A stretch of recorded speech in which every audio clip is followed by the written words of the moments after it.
সুপ্রিয় শিক্ষার্থী বন্ধুরা, সম্মানিত অভিভাবকবৃন্দ, এই মুহূর্তে যারা এই অনলাইন ক্লাস দেখছেন তাদের সবাইকে এই অনলাইন ক্লাসের পক্ষ থেকে জানাচ্ছি শুভেচ্ছা ও অভিনন্দন। প্রিয় শিক্ষার্থী বন্ধুরা, কেমন আছো তোমরা? নিশ্চয়ই ভালো আছো, আমিও ভালো আছি। আজ আমি তোমাদের সাথে আছি সুপর্ণা দে, সহকারী শিক্ষক, রুকেয়া খাতুন ইসলাম স্কুল, পড়ালেখা, মৌলভীবাজার। প্রিয় শিক্ষার্থীরা, আজ আমি তোমাদের সামনে যে বিষয়টি নিয়ে উপস্থিত হয়েছি সেটি হচ্ছে বাংলাদেশ ও বিশ্ব পরিচয় সপ্তম শ্রেণীর। তো এই বইটি তোমরা কি করবে, বের করো এবং যে বাংলাদেশ ও বিশ্ব পরিচয়ের প্রথম পাঠ কী ছিল, নামটা হলো প্রথম অধ্যায়ে বাংলাদেশের স্বাধীনতা সংগ্রাম, সেই পাঠটি বের করো এবং পৃষ্ঠা 6-এ চলে যাও। দেখো তো পৃষ্ঠা 6-এ কি আছে? মুসলিম লীগের পরাজয় ও যুক্তফ্রন্টের বিজয়ের কারণ। হ্যাঁ বন্ধুরা, এবার আমরা মূল পাঠে চলে যাব। তাহলে শুরু করি। তো স্বাধীনতার পর থেকে মুসলিম লীগের ভূমিকা বাঙালিকে কী করেছিল? ক্ষুব্ধ করেছিল। আর ভাষা আন্দোলনের বিজয়ের ফলে দেশের রাজনৈতিক পরিবর্তনের জন্য তাদের আকাঙ্ক্ষা বেগবান হয়ে ওঠে। যুক্তফ্রন্টের বিভিন্ন দল ও মতের মানুষ একত্রিত হয়েছিল। এটি যুক্তফ্রন্টের সহজ বিজয়ের অন্যতম কারণ। তো যুক্তফ্রন্টের সহজ বিজয়ের অন্যতম কারণ হলো সব শ্রেণীর মানুষের একত্রিত হওয়া। এই জোটের কর্মসূচিতে জনগণের আশা আকাঙ্ক্ষার প্রতিফলন ঘটে। বাংলা ভাষার মর্যাদা দান, প্রাদেশিক স্বায়ত্তশাসন, কৃষক, শ্রমিক, ছাত্রসহ সকল শ্রেণীর মানুষের কথা এতে ছিল। 21 দফা কর্মসূচিও তাদের সহজ বিজয়ের আরেকটি কারণ ছিল। যুক্তফ্রন্টের প্রবীণ ও তরুণ নেতাকর্মীদের সমন্বয় ঘটে। যুক্তফ্রন্টে প্রবীণ এবং নবীন যারা ছিল তাদের সমন্বয় ঘটেছে। পাশাপাশি তরুণদের প্রচার অভিযান ছিল চুকে পড়ার মতো। তরুণরা খুবই প্রচার অভিযান চালিয়েছিল, সেটা সবার দৃষ্টি কেড়েছিল। অন্যদিকে মুসলিম লীগের কর্মসূচি ছিল অস্পষ্ট এবং গুজামিলে ভরা। গণবিচ্ছিন্ন নেতাকর্মীরা যুক্তফ্রন্টের কর্মীদের প্রচারাভিযানের জোয়ারে ভেসে যায়। মুসলিম লীগের দুঃশাসন, দ্রব্যমূল্যের ঊর্ধ্বগতি, শোষণ, দলের মধ্যে অন্তর্দ্বন্দ্ব, দুর্নীতি, পাকিস্তানের দুই অংশের বৈষম্য ইত্যাদি ছিল মুসলিম লীগের পরাজয়ের মেইন কারণ।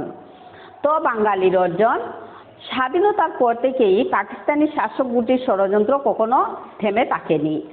স্বাধীনতার পর থেকেই কি হলো, পাকিস্তানি শাসক গোষ্ঠী যারা তারা বিভিন্ন ধরনের ষড়যন্ত্র করতে থাকে, তা বরাবর অব্যাহত ছিল। এগুলা কিন্তু সবসময় অব্যাহত ছিল যে ষড়যন্ত্রগুলা। 2 মাসের মাথায় বিশেষ ক্ষমতা প্রয়োগ করে নির্বাচিত যুক্তফ্রন্ট সরকার ভেঙে দেওয়া হয়। কয় মাসের মাথায় বলো তো? 2 মাসের মাথায় যুক্তফ্রন্ট সরকারটা ভেঙে দেওয়া হয়। এরপরে পাকিস্তানের সংবিধান অনুযায়ী বেসামরিক সরকার গঠন করা হলেও আইন শৃঙ্খলা পরিস্থিতির অবনতি দেখিয়ে প্রেসিডেন্ট ইস্কান্দার মির্জা 1958 সালের 7 অক্টোবর দেশে সামরিক আইন জারি করেন। বলতো ইস্কান্দার মির্জা সামরিক আইন কত সালে এবং কত তারিখে জারি করেছিলেন?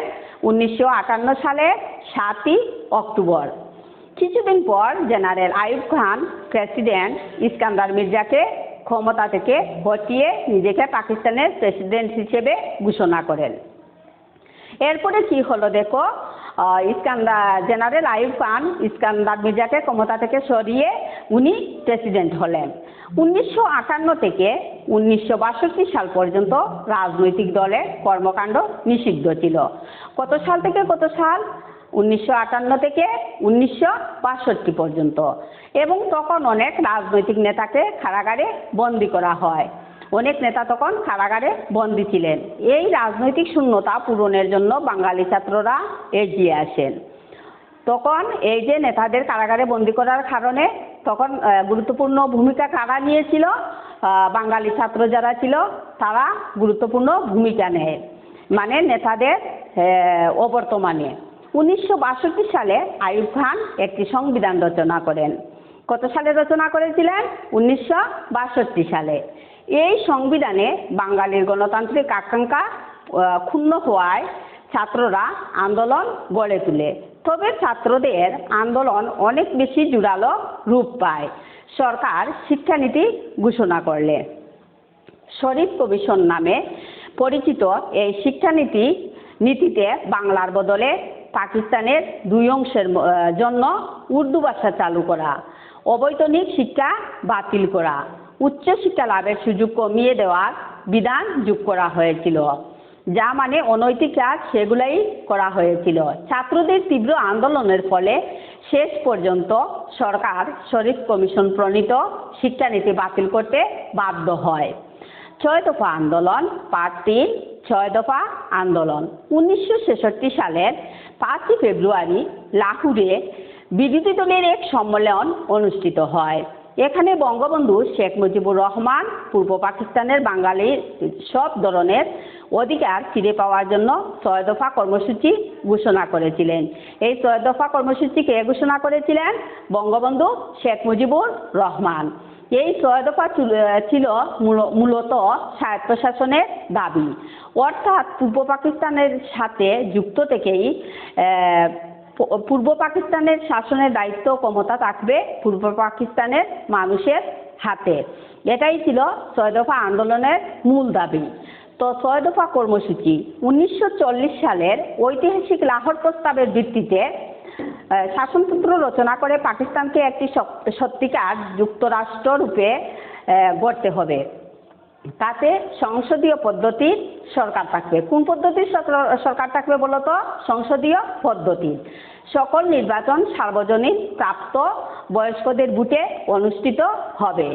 আইনসভাসমূহের সার্বভৌমত্ব থাকবে। এই ছিল 6 দফা কর্মসূচির প্রথম শর্ত। দ্বিতীয়টা ছিল ফেডারেল, মানে কেন্দ্রীয় সরকারের এখতিয়ারে কেবলমাত্র দেশ রক্ষা ও পররাষ্ট্রীয় বিষয় দুটি থাকবে। অবশিষ্ট সমস্ত বিষয় প্রদেশের হাতে থাকবে। 3, পূর্ব ও পশ্চিম পাকিস্তানের জন্য দুটি সম্পূর্ণ পৃথক অথচ সহজে বিনিয়োগযোগ্য মুদ্রা প্রচলন করতে হবে। মানে টাকার প্রচলন, তো মুদ্রার প্রচলন করতে হবে। এই ব্যবস্থা অনুসারে মুদ্রা কেন্দ্রের প্রাদেশিক সরকারের হাতে থাকবে। 2 অঞ্চলের জন্য 2টি স্বতন্ত্র কেন্দ্রীয় ব্যাংক থাকবে, মানে আলাদা আলাদা ব্যাংক থাকবে। অথবা 2 অঞ্চলের জন্য একই মুদ্রা থাকবে, কিন্তু পূর্ব পাকিস্তানের মুদ্রা পশ্চিম পাকিস্তানে পাচার হতে পারবে না। এটাই ছিল 3 নম্বর শর্ত। তো এই যে পূর্ব পাকিস্তানের যে মুদ্রাগুলা ছিল সেগুলা কিন্তু পশ্চিম পাকিস্তানে পাচার হতে পারবে না। তো 4 নাম্বার ছিল সকল প্রকার কর ও খাজনা ধার্য এবং আদায়ের ক্ষমতা আঞ্চলিক সরকারের হাতে থাকবে। কোন সরকারের হাতে থাকবে? আঞ্চলিক সরকারের। আঞ্চলিক সরকারের আদায়কৃত খাজনার নির্ধারিত অংশ আদায়ের সঙ্গে সঙ্গে ফেডারেল তহবিলে জমা হয়ে যাবে। 5 নাম্বার ছিল 2 অঞ্চলের বৈদেশিক মুদ্রা আয়ের পৃথক হিসাব রাখতে হবে, মানে আলাদা আলাদা হিসাবটা রাখা চাই। এবং 2 অঞ্চলের অর্জিত বৈদেশিক মুদ্রা যার যার এখতিয়ারে থাকবে এবং এখতিয়ারে থাকবে মানে নিজের আয়ত্তে থাকবে এবং কেন্দ্রীয় সরকারের জন্য উভয় অংশ সমান অথবা নির্ধারিত আনুপাতিক হারে বৈদেশিক মুদ্রা প্রদান করবে। আঞ্চলিক সরকারই বিদেশের সাথে বাণিজ্য চুক্তি ও আমদানি রপ্তানি করার অধিকার রাখবে। 6 নাম্বার যেটা ছিল কর্মসূচি, পূর্ব পাকিস্তানের জন্য আলাদা একটি আধা সামরিক বাহিনী গঠন করতে হবে। তো এরপরে হলো 6 দফা দাবি। 6 দফা দাবির প্রতিক্রিয়া। 6 দফা দাবি দেখে শঙ্কিত হয়ে যান সামরিক শাসক জেনারেল আইয়ুব খান, কারণ স্বায়ত্তশাসন পেয়ে গেলে পূর্ব পাকিস্তানে তাদের শোষণ বন্ধ হয়ে যাবে। তাছাড়া একসময় অঞ্চলটি স্বাধীন হয়ে যাওয়ার আশঙ্কাও তারা করত। এর ফলে কমে যাবে তাদের বৈদেশিক মুদ্রার ভাগ, কারণ পূর্ব পাকিস্তানে উৎপাদিত পাট বিক্রির টাকাই ছিল পশ্চিম পাকিস্তানের বৈদেশিক মুদ্রা আয়ের সবচেয়ে বড় উৎস। হ্যাঁ, এই যে পাট বিক্রি সেটাই ছিল বৈদেশিক মুদ্রা আয়ের সবচেয়ে বড় উৎস। কিন্তু এই টাকা পূর্ব পাকিস্তানের উন্নতিতে ব্যয় না করে ব্যয় করা হতো পশ্চিম পাকিস্তানের সামরিক ও বেসামরিক ক্ষেত্রে। বড় বড় চাকরিতে বাঙালিকে খুবই কমই সুযোগ দেওয়া হতো। তো কী করা হতো, যে পাট থেকে যে আয় হতো সেটি পশ্চিম পাকিস্তানে চলে যেত এবং বড় বড় চাকরি যেগুলো আছে সেগুলাতে কম সুযোগ দেওয়া হতো বাঙালিকে। কিন্তু স্বায়ত্তশাসন পেয়ে গেলে পশ্চিম পাকিস্তানিদের একচেটিয়া সুবিধা পাওয়া সম্ভব হবে না। তাই আবার শুরু হয় ষড়যন্ত্র। এই সময় বঙ্গবন্ধু শেখ মুজিবের বিরুদ্ধে সরকার প্রদেশের নানা জেলায় মামলা দিতে থাকে। আওয়ামী লীগের নেতা কর্মীদের গ্রেফতার করা হয়। তো বিভিন্ন ধরনের মামলা দিতে থাকে এবং আওয়ামী লীগ নেতাকর্মীদের হয়রানির শিকার করা হয়, তাদের গ্রেফতার করা হয়। এভাবে চরম হয়রানির শিকার হন বঙ্গবন্ধু শেখ মুজিবুর রহমান, তাজউদ্দিন আহমদ সহ আওয়ামী লীগের গুরুত্বপূর্ণ নেতাকর্মী যারা ছিলেন তারা। কিন্তু বিপুল জনসমর্থন ও বঙ্গবন্ধু শেখ মুজিব সহ অন্যান্য রাজনৈতিক নেতৃবৃন্দের দৃঢ়তার ফলে কিছুতেই আন্দোলন দমানো যায়নি। ওদের এই গুরুত্বপূর্ণ ভূমিকা এবং রাজনৈতিক দৃঢ়তা নেতৃবৃন্দের থাকার কারণে আন্দোলন দমানো সম্ভব হয়নি পশ্চিম পাকিস্তানিদের দ্বারা। তো বন্ধুরা, এতক্ষণ তো আমরা পড়লাম।